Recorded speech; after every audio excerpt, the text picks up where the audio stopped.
Welcome to टेकफो insight. आजको भिडियोमा हामीले राष्ट्रिय परिचय पत्रको स्टाटस कसरी हेर्ने भनेर सिक्ने छौं। यदि हजुरहरुलाई पनि आफ्नो राष्ट्रिय परिचय पत्रको स्टाटस हेर्न आउँदैन भने यो भिडियो अन्तिमसम्म हेर्नुहोला।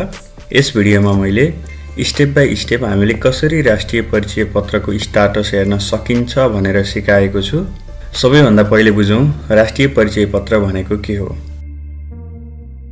राष्ट्रिय परिचय पत्र नेपाल सरकारले जारी गरेको एउटा स्मार्ट आइडेन्टिटी कार्ड हो, जसमा तपाईको नाम, जन्ममिति, ठेगाना, फोटो, औंठा छाप अथवा फिंगरप्रिन्ट र बायोमेट्रिक डाटा हुन्छ। हरेक नागरिकलाई एउटा युनिक नेशनल आइडेन्टिटी नम्बर वा परिचय पत्र नम्बर दिएको हुन्छ। अब बिस्तारै सबै सरकारी कार्यालयहरुमा पनि परिचय पत्रको प्रयोग हुन थालेको छ। कुनै पनि सरकारी सेवा लिँदा, बैंक खाता खोल्दा, पासपोर्ट बनाउँदा अथवा अन्य कुनै प्रमाणपत्र बनाउनु पर्दा राष्ट्रिय परिचय पत्रको आवश्यकता पर्न थालेको छ। अहिले डिजिटल सेवा र अनलाइन पहिचान सेवाहरू बढ्दै गएकोले भविष्यमा धेरै कामहरू नेशनल आइडेन्टिटी कार्ड अथवा राष्ट्रिय परिचय पत्रसँग जोडिँदै जानेछन्। त्यसैले आफ्नो राष्ट्रिय परिचय पत्रको नम्बर र त्यसको स्थिति अथवा स्टाटस थाहा पाउनु एकदमै आवश्यक छ। राष्ट्रिय परिचय पत्रको बारेमा जानकारी हजुरहरूले सिटिजन पोर्टल मार्फत अनलाइन रूपमा पनि एनआईडी नम्बर र त्यसको स्थिति चेक गर्न सक्नुहुनेछ। होइन भने नागरिक एपमा पनि हेर्न सक्नुहुनेछ अथवा आफ्नो जिल्ला प्रशासन कार्यालयमा सम्पर्क गरेर पनि तपाईले आफ्नो राष्ट्रिय परिचय पत्रको स्थिति अथवा स्टाटस थाहा पाउन सक्नुहुनेछ। अब सिकौं घरमै बसेर कसरी आफ्नो राष्ट्रिय परिचय पत्रको स्टाटस थाहा पाउन सकिन्छ त। यसका लागि सबैभन्दा पहिला आफूसँग भएको कुनै एउटा वेब ब्राउजर खोल्नुहोला। मसँग क्रोम ब्राउजर छ, त्यसैले म क्रोम खोल्छु। तपाईले आफूसँग आफ्नो फोन वा कम्प्युटरमा भएको जुनसुकै वेब ब्राउजर पनि खोल्न सक्नुहुनेछ। वेब ब्राउजर खोलिसकेपछि सर्च बारमा गएर टाइप गर्नुहोला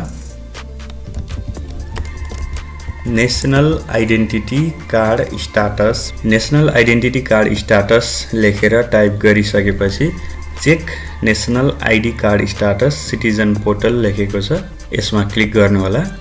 क्लिक गरिसकेपछि यस्तो पेज खुल्छ जसमा government of Nepal, ministry of home affairs, department of national ID and civil registration, Singhadurbar Kathmandu लेखेको छ। यो वेबसाइटको लिंक मैले तल डिस्क्रिप्सनमा राखेको छु। हजुरले त्यो लिंकमा क्लिक गरेर पनि डाइरेक्ट यो पेज खोल्न सक्नुहुनेछ। र यहाँ हामी देख्न सक्छौं check national ID card status लेखेको छ र रिक्वेस्ट नम्बर RSN और नेशनल आइडेन्टिटी नम्बर NIN भनेको छ। यदि तपाईलाई आफ्नो रिक्वेस्ट नम्बर थाहा छ भने त्यो इन्टर गर्नुहोला।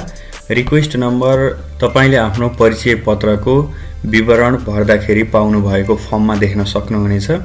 यदि होइन भने यो तल रहेको नेशनल आइडेन्टिटी नम्बरमा इन्टर गर्न सक्नुहुनेछ।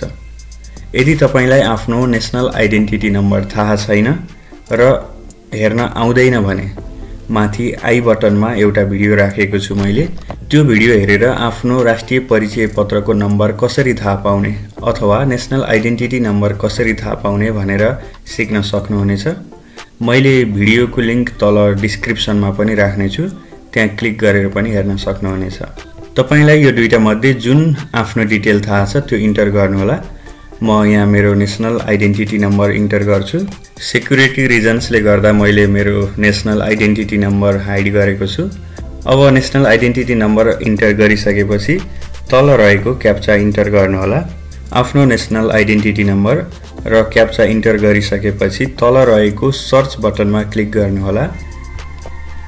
अब यहाँ एउटा पपअप देख्न सक्नुहुनेछ जसमा तपाईको कार्डको स्टाटस लेखेको हुन्छ। यहाँ मेरो एप्लिकेसन एप्रुभ भएको भनेर लेखेको छ र तल नेशनल आइडेन्टिफिकेसन नम्बर भनेर नम्बर पनि दिएको छ।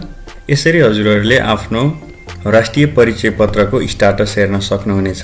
आजको भिडियो यहाँहरूलाई कस्तो लाग्यो? यदि भिडियो मन पर्यो भने भिडियोलाई लाइक गर्नुहोला र च्यानललाई सब्स्क्राइब पनि गर्नुहोला।